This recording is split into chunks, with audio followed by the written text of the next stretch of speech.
20 years. 4 presidential elections. I see another young man in the name of Uhuru Muigai Kenyatta. And I ask, why not? And the name Uhuru Kenyatta has featured prominently. That's what happened to Uhuru in 2008. People recognized him as now, not so much the son of Jomo, but it is Uhuru the man. Participated in 3. I hereby declare Mr. Uhuru Muigai Kenyatta. 1-2. Lost 1. In fact, people are happy for Kibaki to win and then nurture Uhuru for the future. And skipped 1.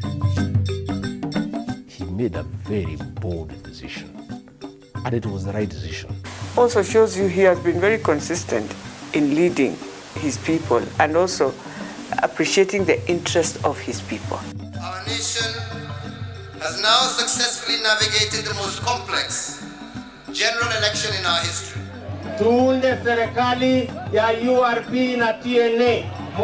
Tonight on the Kenyan Historian, Prince to King. I, Uhuru Kenyatta, I assume as President of the Republic of Kenya, in full realization of the high calling, I assume as President of the Republic of Kenya,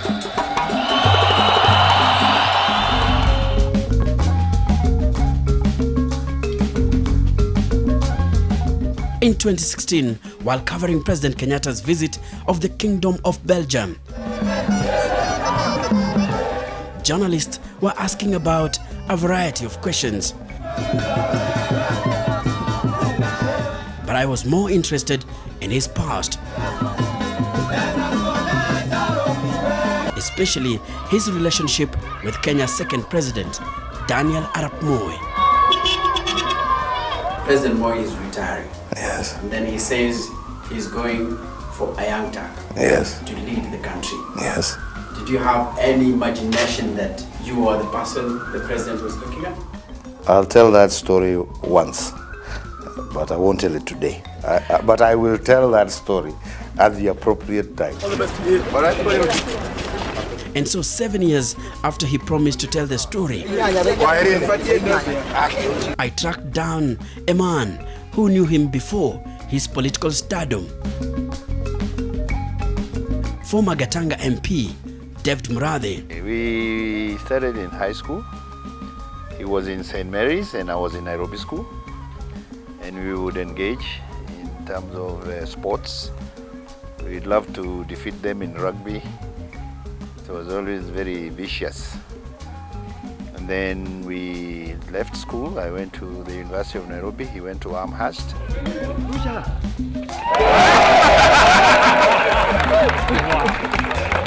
He tells me about Uhuru's love for rugby. He was both. He was a player, and then the teams, whenever we played them in their place, we would all go to cheer our side. Whenever they were playing, remember they were just across the street. St. Mary's is on St. Augustine's. We are on Wayakiwe in Nairobi School.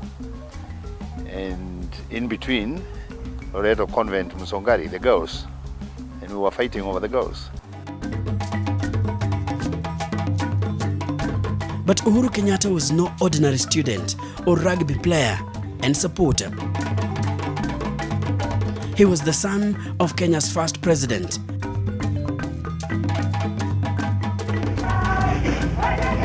Born in 1961, shortly after his father, Jomo Kenyatta, was released from nearly a decade in British jails. From Prince Philip, on behalf of the Queen of England. And before becoming Kenya's first president in 1964, an elated Mzee Jomo Kenyatta named him Uhuru, the Swahili equivalent for freedom. His mother was Ngina, famously called Mama Ngina. An African prince, he was born.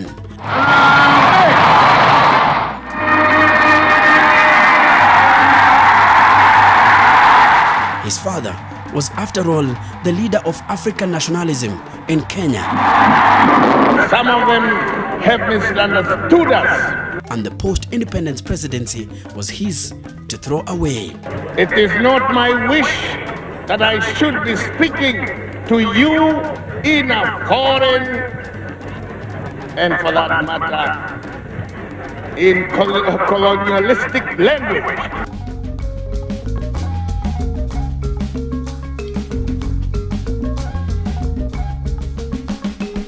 The other children you are talking about were kind of old. The first one who had been born in the 1920s and had gone through some times. So had his sister. So they released Kenyatta, the one who came from jail, vigorous and so forth. So a lot of attention were paid to his children, the new children, not the old ones, the new children. And of the new children, Uhuru was the first.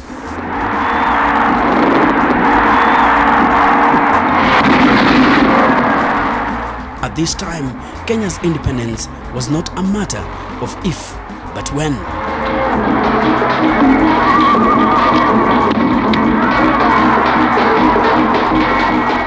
But here I am, ladies and gentlemen. I am just a human being like yourself. Uhuru became Mzee's darling. He was raised and treated as a prince ordained for the throne. And when Kenya became a republic and at a young age, he accompanied his father to state functions and cabinet meetings. The elders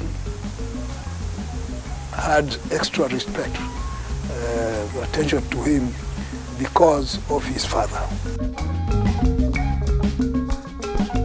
And maybe some of the problems he had was trying to fit in, to separate himself from the father and be a young man, be a boy.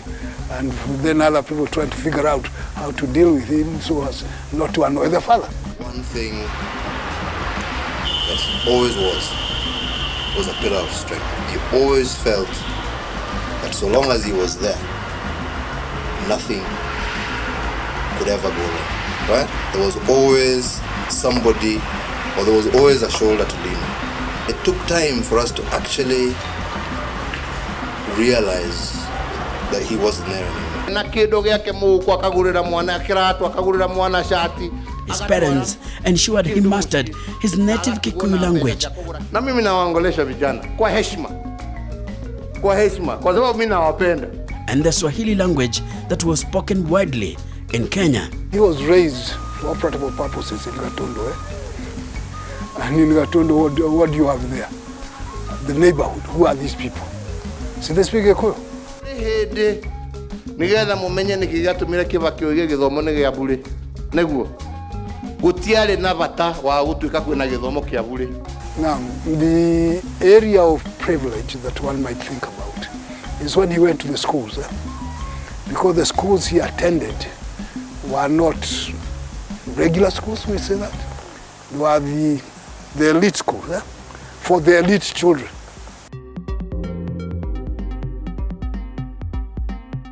And so he associated with other elite children, and some of them became his long life friends. But it was his closeness with Daniel Arap Moi, Kenya's vice president from 1967, and his father's principal assistant that will shape his political future decades later. You see, Moi was like a father figure to Uhuru. Remember, Kenyatta died in 1978 when Uhuru was barely 16. Remember, Uhuru was born in 1961. So the person under whose patronage Uhuru grew up was Nyayo. when Jomo Kenyatta was very busy with the matters of state, Moi would actually go on behalf of Kenyatta, like the parents' days.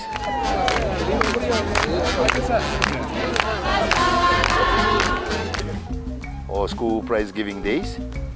He would go when handling his own children, Gideon, Philip. He would also stand in for Jomo Kenyatta.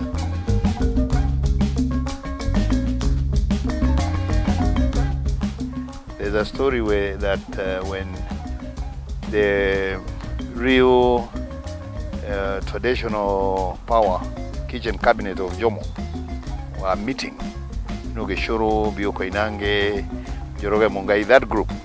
You know, in Kikuyu they say the Ngatwari.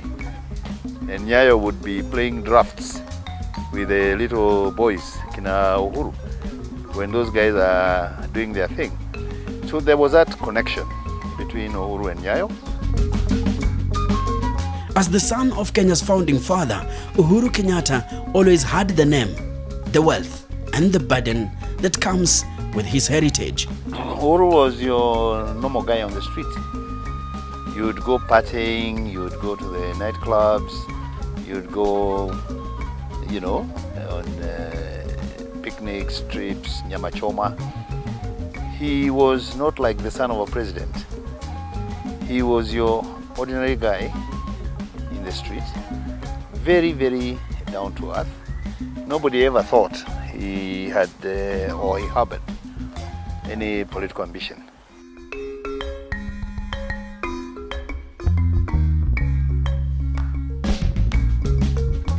The young Kenyatta always shied away from politics, wanting to be seen as an ordinary person at ease with ordinary Kenyans. In 1989, we all started getting married. He was among the people who were part of my wedding.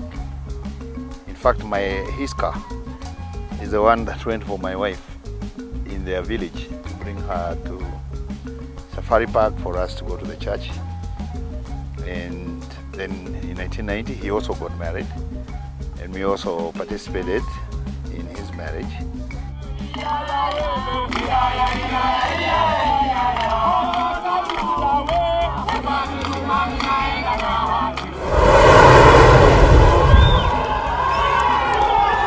It was during this period that the fight for multi-party democracy was at its peak. Kenya was a one-party state. Political intolerance had defined Daniel Moi's rule. It was a very difficult time. Of course, there were those arrests. If I give my personal experience, I was arrested so many times, I had so many cases. I don't know which part of the country where I had not been taken to court or taken into a prison or a police station. So it was constant. Dissent was met with a heavy hand of the Kanu regime.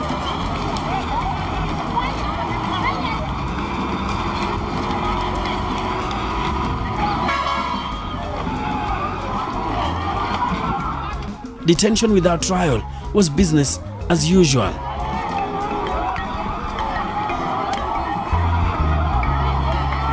People may not remember this, but him and Mboya and Agwins, Caesar, Kothek, people like Alfred Gitonga, when they issued a statement, remember that Saitoti committee that went around and generated a report that said Kenyans don't want multi-party. When people like Uhuru, the sons of the rich, the sons of the powerful, who were supposed to be establishment, when they came out and said, yes, the country needs multi-partyism, that I think jolted Nyayo. Before 1997, Uhuru Kenyatta was only known in the business world. A lot of people don't understand something. Uhuru is actually not the politician. His brother Mohoho Kenyatta, he is the politician. But people think Mohoho is a businessman and that Uhuru is the politician. But any business decisions, family and their decisions as a business, Uhuru is the chairman, and he's the one who takes those decisions. And the converse is also true. Any political decisions, Kenyatta, the one they call MK, is the chairman. It is rumored that he supported Mwai Kibaki's campaign for the top seat in 1992.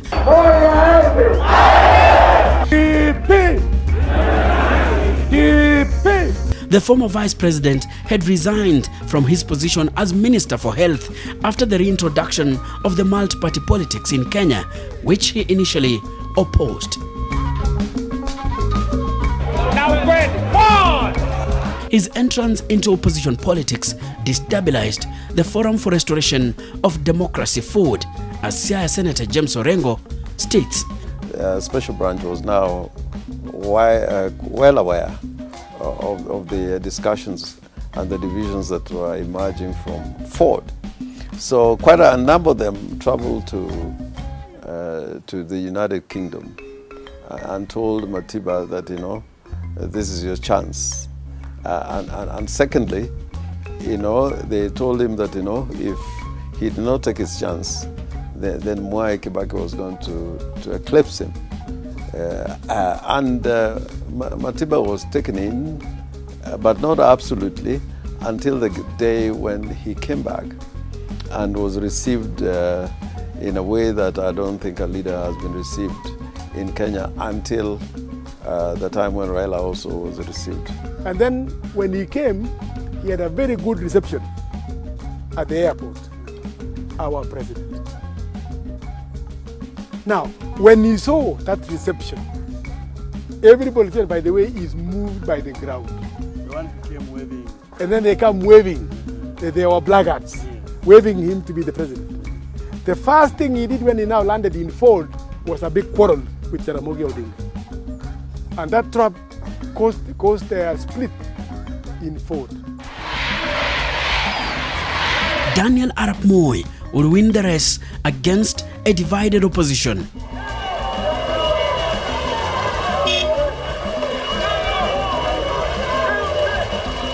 But the then self-proclaimed professor of Kenyan politics started looking at the future of KANU 10 years from 1992. I'm asking you to vote for me. The repealing of Section 2A of the Constitution had also brought in a new phenomena: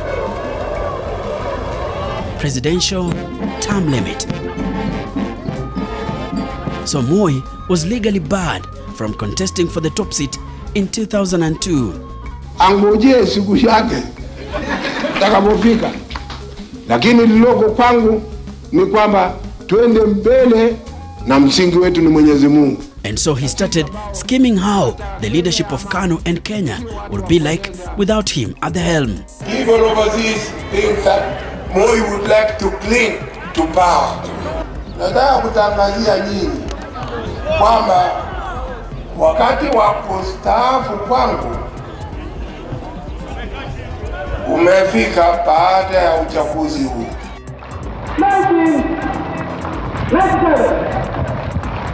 And few saw it coming.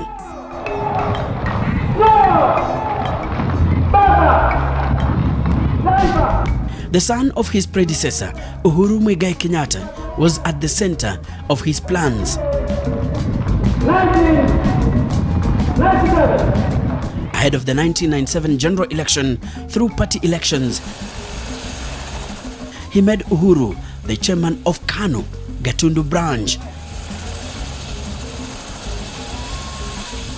and will ask him to contest for the area parliamentary seat, which was once held by his father.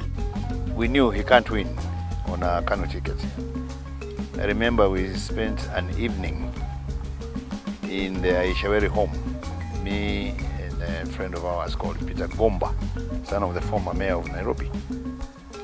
And he explained to us, because we told him, no matter what you do, under KANU, under the circumstances, you won't get elected. But he explained to us why he cannot go against Moi. He will suffer the first setback of his political career. He was outvoted by Moses Muhia. So you could see there was a system, a grooming system for Uhuru to become something.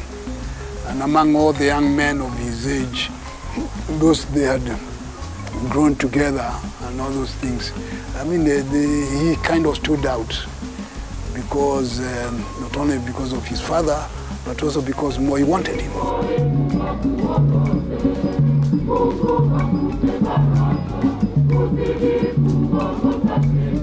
In 1997, Moi had insisted that whoever was going to be elected on a Kanu ticket from central Kenya would succeed him in 2002 as president. So he was going to name him the vice president. They all ran. They all failed. Uhuru failed, Kamodo, Idunguri, Kariukiwa, Gata, all, you know, they all failed, including I defeated SK Macharia in 1997. He was running on Kanu. Remember, Moi took 14 months after that election to name a vice president. And when he then gave it to Saitoti back, it was very derogatory. Sawa, nitawapatia nione kama itawaongezea masufuria ya ugali. You remember? So yes, it's true they tried to get Uhuru. Uhuru refused.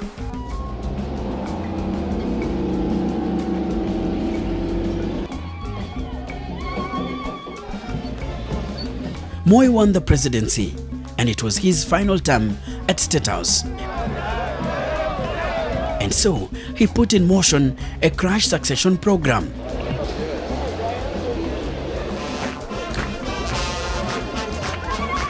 First of all, he declared his desire to hand over the baton to someone young and energetic. And so young politicians started jostling for his attention. It can only be fair if the 21st century is given to the .com generation. Wananchi wetu wanaendelea kufilisika kwa sababu viongozi wenyewe waendelea kujitafutia yao. Na ikiwa wataendelea, tuwasema basi vijana wako tayari kuungana, kufanya kazi pamoja, ndio tuweze kusaidia wananchi wa taifa hili letu la Kenya. Tunaangalia macho yake vizuri sana. Tunataka atumie sign yoyote kuonyesha ni direction gani, and will be in full combat gear. Elders katika bunge, kila mmoja wao akiwa mwanasiasa anasema mimi niko na vijana. They are proud of the youth. Mimi niko na vijana. I think it is time hata sisi kama vijana tuseme sisi tuko na wazee.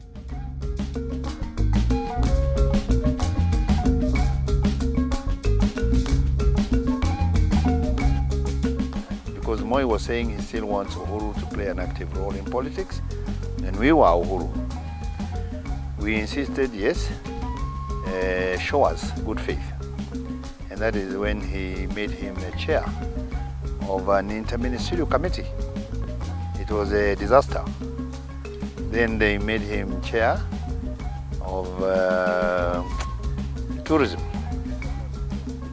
board. The Kenyan economy was collapsing.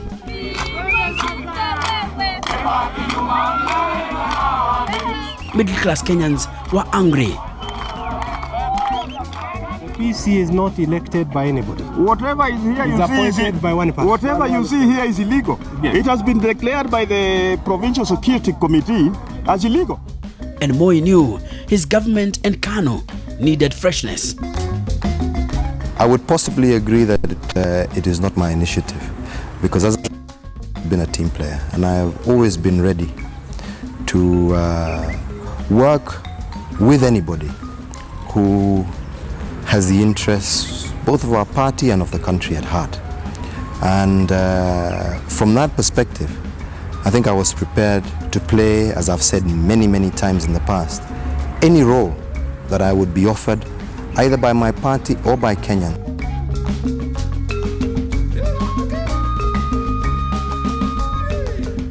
He pushes Makto to vacate his position as nominated MP. On this particular day in 2001, Raila Odinga and Musalia Mudavadi welcomes 41-year-old Uhuru Kenyatta into parliament as nominated MP, taking over from Makto. Uhuru, Raila and Musalia, what's the common denominator among them? They are all children of the elite. Musalia, the son of who? Moses Mudamba, Substone, powerful minister for local government, and a very close of Daniel Arap Moi, very close friend, because it said that it was Moses Mudavadi who actually promoted Moi to become a member of the Legislature, or helped him when he was education minister. You look at Raila, who is he? Son of Jaramogi Oginga Odinga, another prominent. So you have the children of prominent personalities, then in parliament, receiving the child of another prominent person. He courts Raila Odinga, who leaves the opposition benches to join government. He makes him minister and gives him the powerful Secretary General position of the new KANU. By this time, Moi is still keeping his long-term plans for Kenyatta close to his chest. He's made Minister for Local Government and later one of the 4 vice chairmen of KANU. Slowly but steadily, Moi was pushing aside his long-time loyalists like Professor George Saitoti, creating room for Uhuru Kenyatta to ride to the top of the party hierarchy. There come a time when the nation is more important than an individual.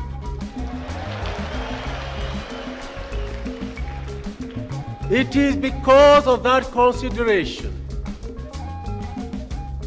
and in consultation that I say I shall not offer myself for as a claim for any position. A fascinated media industry shadowed moves made by those seen as possible successors to the outgoing president. Professor George Saitoti, Moi's longtime vice president, Raila Odinga, the party's new secretary general, and the man Moi recruited to revamp the Independence Party.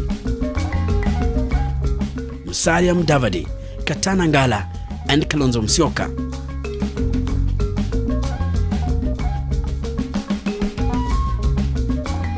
Fika hapa kutulaki, nitasema mengi baada ya kuangalia mambo kadha. One day, as Moi returned from overseas, he suggested that none of them was close enough.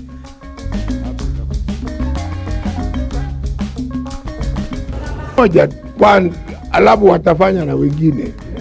Then one evening, and during his visit of Mount Elgon region, na huyu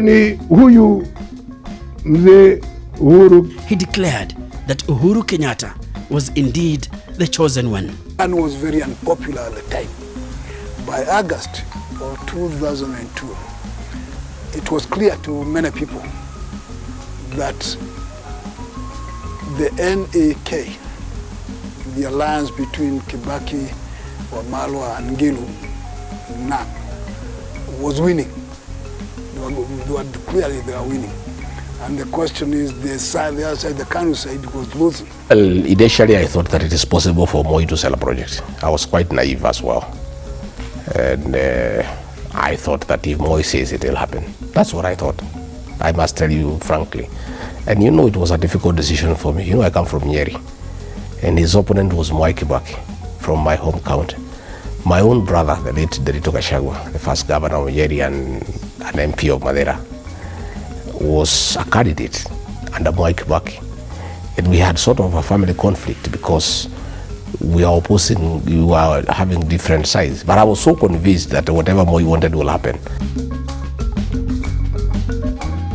And since I wanted to be in government and I had been given a very senior position, I was quite happy. But along the way, What I know today, even Uhuru knows. Never thought there is any combination that can defeat Kanu at that time. You see, Moi was such a colossus. We didn't believe Moi can lose an election. His endorsement of Uhuru as his preferred presidential candidate would create a crisis in Kanu.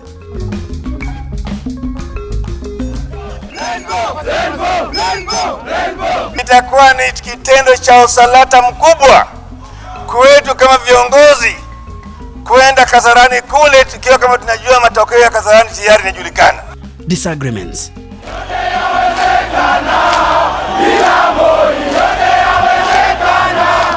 Fallouts. That was the mood as it emerged. And then the once indomitable party that ruled Kenya since independence collapsed. And he annoyed a lot of people who thought that they should be the one. Raila Odinga, who had merged with Kanu in the expectation that he might be the one. Saitoti, who was told that although he's a friend, he doesn't qualify. Kalonzo Musyoka, who keeps on saying that he should have been the one. Simeon Nyachae, who led the rebellion against Kanu on these things. So there are all these people who expected Moi to get out so that they can get in. By the time Raila made a decision to vote out, it was too late. We had gone too far. And even that time, Raila had gone for discussion. And Moi could hear none of it. The fact that, he was asking Moi, why don't you let us go to a delegates conference and come up with a presidential candidate? Don't force one on us. Because Raila was Secretary General of the party. And Moi said, I've already decided. Just the way Uhuru has decided. He was very stubborn. And thought that he held the sway. And whatever he said, Kenyans must do. And he believed this system nonsense about the district commissioners, about the chiefs, about the police. Moi was saying, tuko na polisi, tuko na madisi, tuko na kila kitu, tuko na pesa, And we were saying this thing is not working. Ngoja kidogo.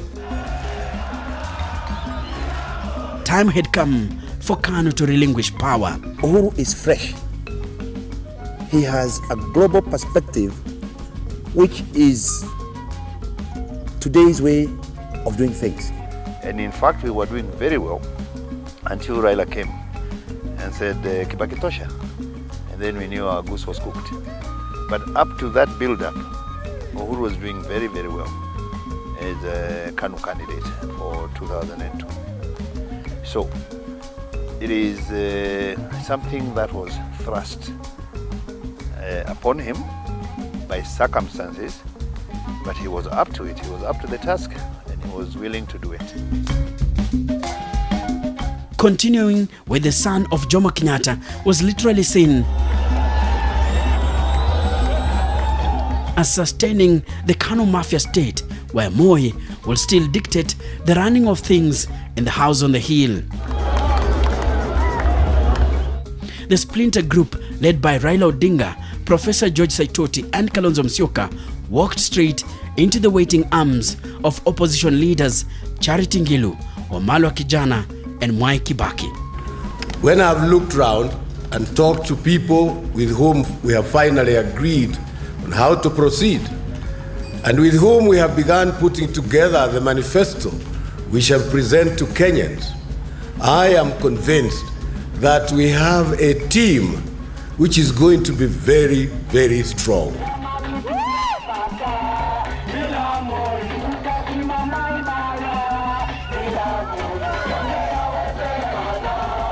A juggernaut, the National Rainbow Coalition was formed. Uhuru, Moi's preferred successor, would be overwhelmed. There are some areas that we have definitely not gone the right path or not followed the right path. And I would like to see us be able to say, okay, let's now draw a line. This is where we start from. Let's learn from the mistakes that we've made in the past. And let's use that learning experience to be able to help us and to move us forward into the future.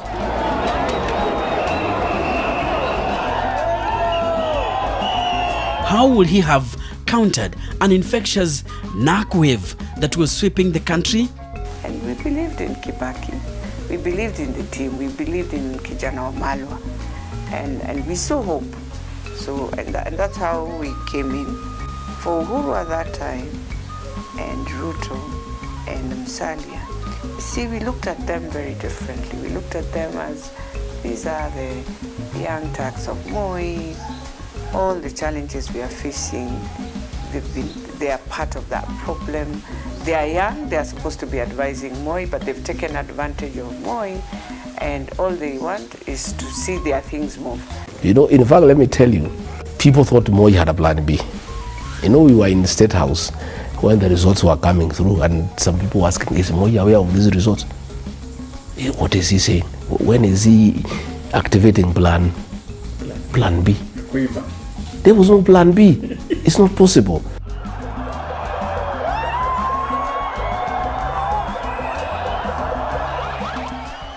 The presidential election only confirmed what was inevitable.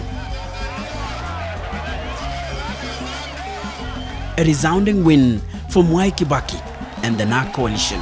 It will be Uhuru's major political defeat to date.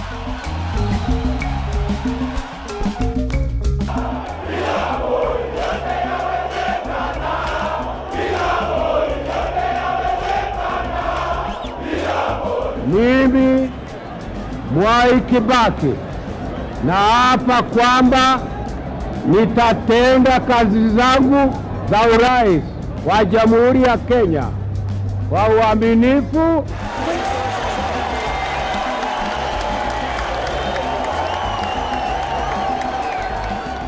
December 31st, 2002, Mwai Kibaki takes the oath of office as Kenya's third president.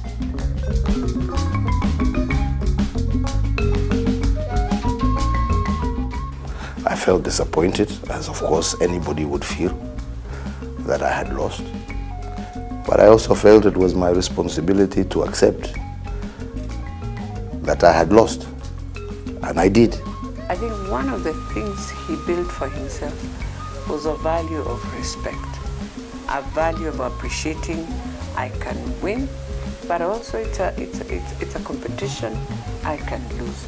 And it also gave him another platform to now build himself. For the son of Kenya's first president, it's time to get back on the horse, taking the loss on his stride and try to learn all he could from the experience.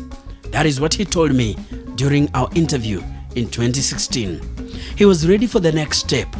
And after that went back to regroup to start my life again, because my life does not mean the beginning and the end of Kenya. No. Kenya comes first. Kenya is greater than anybody else.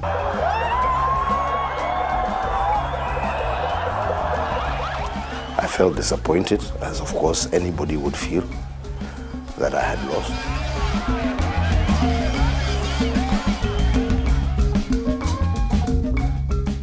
But I also felt it was my responsibility to accept that I had lost, and I did.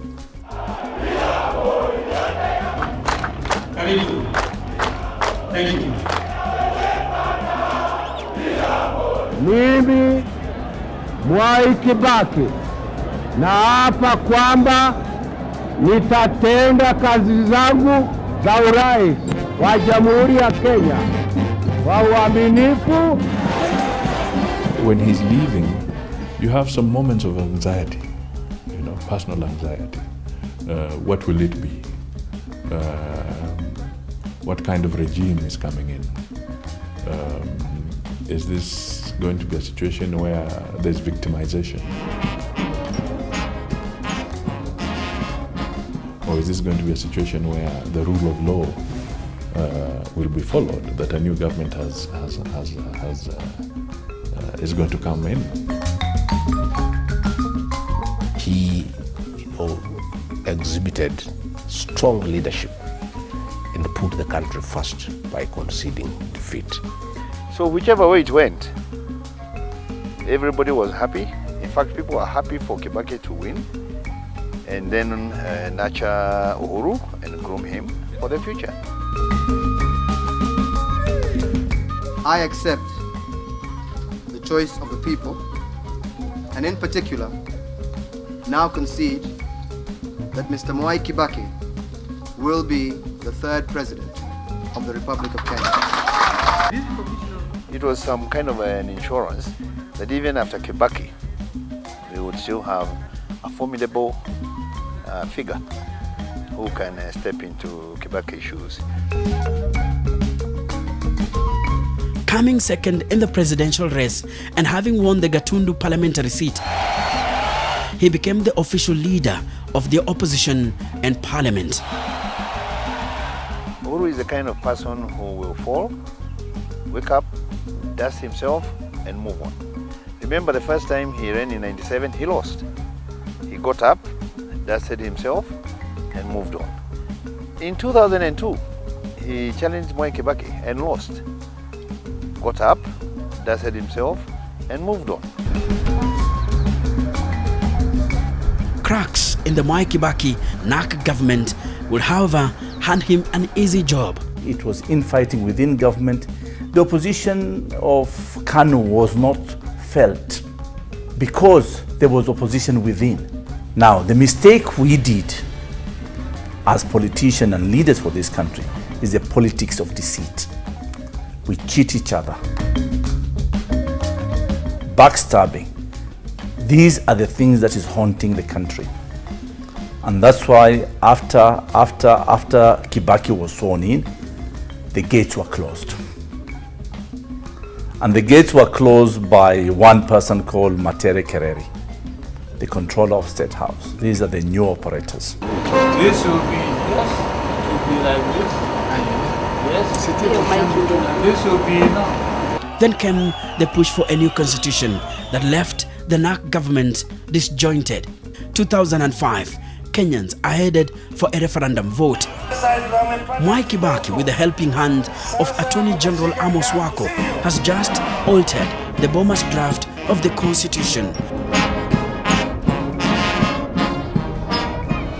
Progressive proposals have been expunged, and the new Wako draft is stirring controversy and divisions.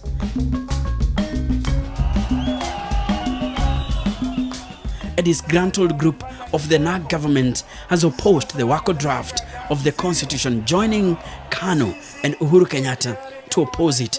He was under immense pressure, I must say, to go to the yes side. But I think his decision was that history will judge us. We were part of that no side. Joe Nyaga, Kamodo, even the late Charles Jonjo, myself, JB Muturi, we were all part of that no side, including at that time Rigathi Gachagua. And we knew we were with the rest of the country. When he led us into ODM and we followed him into ODM, he went alone with a few of us. The people of the mountain remained behind. And the result was there in the referendum in 2005. The people of the Mount Kenya, voted for the Ndizi. At the ballot, the orange team carries the day.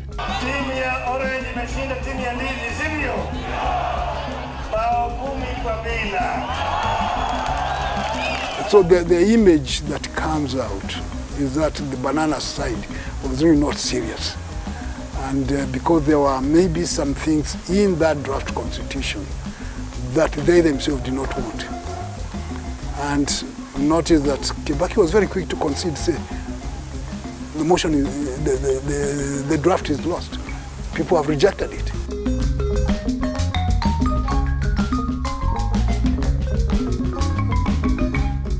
I remember that time I was with Kibaki. We went with the government, with Banana. Why? Because for us women, you see this thing of 2/3, we would have finished it at that time. Because we had gotten the district seats. And remember, we had so many districts. And so we were going the Ugandan way, where they've taken districts to be constituencies of women, where women compete for themselves. That issue of 2/3 gender today would be a gone case. Fellow Kenyans, following the results of the referendum, it has become necessary for me, as the President of the Republic, to reorganize my government to make it more cohesive and better able to serve the people of Kenya. Accordingly, in accordance with the powers conferred upon me under the Constitution of Kenya, I have directed that the offices of all ministers and all assistant ministers become vacant. Consequently, the occupants of the said offices cease to hold their respective offices with the immediate effect. Ahead of the 2007 general election, the Orange movement transforms into a political outfit. Na sisi tuko tayari kama wanachunga kwenda nao mpaka kule katika debe. The Odinga-led movement was mounting a serious challenge against the incumbent, Mwai Kibaki. Uhuru was initially a member of this camp, but opted out. In fact, I had serious discussions with him. He said, we have lost our people. You know, we are not in tandem with the thinking of our people. And I think we need to adjust. His advisors, among them David Murathe and J. Muturi, the current State House Chief of Staff, advised him going against President Mwai Kibaki could hurt him in the future. After very serious consultation and soul searching, he made a very bold decision. And it was the right decision. The quest was not for him becoming a leader. The quest was, what can we achieve? What is achievable? In the end, Uhuru will be cautious. Dropped his presidential ambition. Left the Orange Democratic Movement. After the 2005 referendum, these are the people ganged up. You know, kumbuka the one who was saying wembe ni ule ule, right? The same way we defeated them in the referendum is the same way we're going to defeat them in the general election. So, to a large extent, Uhuru felt obligated to support Mwai Kibaki. And rallied behind the re-election bid of Mwai Kibaki. And the thinking was, if a new person came in, he would do 10 years. But if you support Mwai Kibaki and he wins, he's going for 5. And that informed, look, would you rather wait for 10 or wait for 5? And then, of course, the community interests, all right? And that is how now Uhuru emerged as a defender of the community. And Uhuru also emerged out of that decision. He captured Kibaki's base. Remember, in 2002, they had split. All the way from Nairobi to River Chania had gone with Uhuru. From Chania River towards Nyeri, Meru, Embu, they had gone with Kibaki. So that in itself just consolidated the entire, he inherited the entire Kibaki block and his own block. Nikukumbushe ya kwamba hata wewe ulikuwa life member wetu wa chama hii yetu ya KANU. Na mimi sikufikiria KANU watakuja tufanye kazi pamoja, na ninawaomba tafadhali, nawaomba kura yenu tafadhali. Thank you sana. Asante. Asante sana. Asante sana. So for him, he played the game. I have an interest. The interest of my people is this. And so where they are leaning to is to Mwai Kibaki, where their interests are. And so I can't go against the grain. I have to join them and work with them and support them and build them and fight for them. And I think it was a very good move and a good strategy, as you say. And therefore, it was now, there was no doubt after Kibaki who the leader of the community was going to be. So it was strategic. It is just a few minutes to 7 p.m. Kenyan time on Sunday, the 30th of December 2007. Chief Justice Dr. Evans Gisheru is summoned to conduct a nightfall ritual at State House, Nairobi. Mimi Mwai Kibaki naapa kwamba nitakuwa mwaminifu kwa Jamhuri ya Kenya na kuitumikia kwa moyo wangu wote. A ceremony with a heavy stench of impropriety. Nitailinda na kuitetea katiba ya Kenya. President Mwai Kibaki is being sworn in for a second term after controversially winning the hotly contested 2007 election. I call upon all candidates and Kenyans in general to accept the verdict of the people. It will be the beginning of Kenya's darkest hour. Violence. The country is literally burning. Kibaki had been sworn in less than 2 hours after the declaration, shortly after 4 p.m. by the Electoral Commission that he had won a second term. We didn't take long at Pentagon House watching those screens we had fixed up there. The announcement came. Kivuitu announcing the winner is Mwai Kibaki. The entire Pentagon House was into mourning. They simply broke down. Some of them even collapsed. You know what has happened in the last election? I mean, I remember I had to be involved in first aid on some of them. Because that was the last thing to expect. That was the last thing to expect. Because that election was won by the orange team. Events of the day and investigations that followed revealed that the Electoral Commission conducted a sham election. You, sir, both of you gentlemen, were wise to come to the conclusion to appoint IREC instead of trying to do a recount. That would be impossible. To put it bluntly, nobody will ever be able to say who won or who lost this election. It was simply too bad before any results got to the KICC.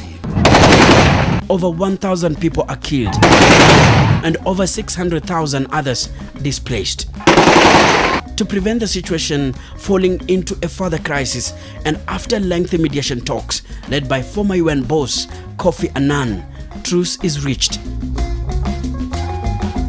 and a coalition government is formed. Mwai Kibaki becomes president, Raila Odinga prime minister, and Uhuru Kenyatta and Musalia Mudavadi his two deputies. Uhuru was also appointed Minister for Trade. They created the position of the Prime Minister and two deputies. One of the deputies was going to go to ODM, which Raila gave to Musalia Mudavadi. The other one was a fight actually between Martha Karua and Uhuru. But Kibaki was clear, Martha was part of PNU, which was Kibaki's party. And the partner who supported PNU was KANU, and Uhuru was the leader of KANU. So Kibaki picked Uhuru over Martha Karua. January 2009. The Deputy Prime Minister is moved to the finance docket. Kenyatta would oversee unprecedented spending on infrastructure. In his budget speech for the fiscal year ending in June 2011, the finance minister allocated 182 billion shillings, or 18% of the government spending plan for road, railway and energy projects. During his time as the finance minister, you realize he really supported Kibaki in terms of advice. I think he gave good advice, because many people say in Kibaki's time there was not this, but they forget the person who held that docket was one Uhuru Muigai Kenyatta. Usijali dini yake, wewe umtakie mwenzako amani. David Murathe says being in cabinet during the Grand Coalition government prepared him for the future. He was heavily involved in the campaign for the 2010 constitution. But a few months after the promulgation of the new constitution, ICC delivered what appeared to be a hammering blow to Kenyatta's presidential ambition. Mr. Kenyatta, would you kindly stand up and introduce yourself? 15th of December 2010, ICC Chief Prosecutor Luis Moreno Ocampo is reading names of the suspected perpetrators of the murderous post-election violence after the 2007 vote. Uhuru Kenyatta and William Ruto are on his list of 6. Mr. Kenyatta's role was to facilitate the activities of the Mungiki, and Mr. Muthaura and Ali's role was to let them to commit the crimes. William Ruto and Henry Kosgi, leaders of the Orange Democratic Party movement, began preparing a criminal plan to attack those identified as supporters of the Party of National Unity, in particular in the area of Rift Valley. But Kenyatta and William Ruto will turn the ICC predicament into a political weapon. Mwaka ujao, mapenzi ya Mungu, tuunde serikali ya URP na TNA. Munakubaliana na sisi ama mnakataa? Muungano wetu sio muungano wa matusi, lakini ni muungano wa kuhakikisha ya kwamba shida za kikawaida ambazo zinatukumba tunaweza kuzitatua kwa njia ya kujadiliana pamoja, lakini sio kwa njia ya kuingiliana kama viongozi. It is what brought together the Uhuru Alliance. Haya ndugu yangu.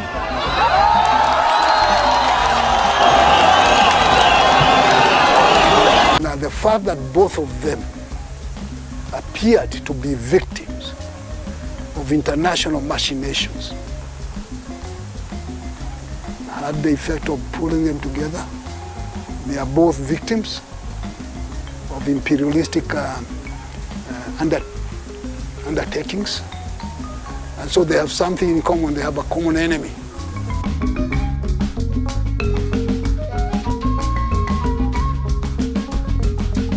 And instead of diminishing their influence and popularity with the population, it had done the exact opposite. Would you speak a little bit louder, Mr. Ali? Oh yeah, the ICC issue was in their favor, openly in their favor. The Jubilee Coalition's successful branding of Uhuru's ICC cases as a neo-colonialist Western tool to subdue Africans became as brilliant as it was effective.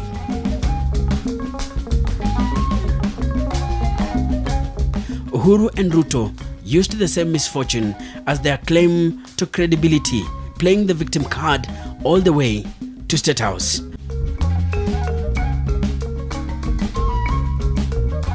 Then came public adoration. The Digital Boy slogan attracted many. My name is Enoch Sikoli, and this is the Kenyan Historian.